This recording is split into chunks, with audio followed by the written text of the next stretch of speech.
আপনি আপনার পরিচয় দিয়ে জানান যে মুন্সিগঞ্জের এলে শাখার সার্ভেয়ার হুমায়ুন কবির এবং রেজাউল করিম আপনার সাথে আসলে কেমন ব্যবহার করেছে এবং কিভাবে আপনি তাদের দ্বারা ক্ষতিগ্রস্ত হয়েছেন।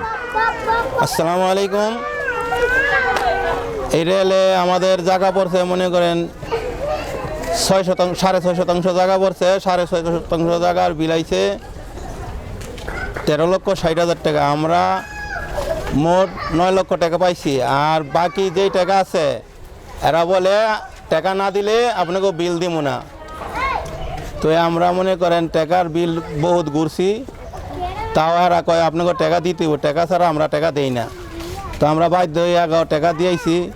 মনে করেন এই টাকা আমগো দাবি আছে, আর আমগো কাছে হুমকি টুমকি দিয়া আর এই টাকা আত্মসাৎ করে রাখছে। এই টাকা আমরা সরকারের কাছে ফেরত চাই, আর হ্যাঁ উপযুক্ত বিচার চাই।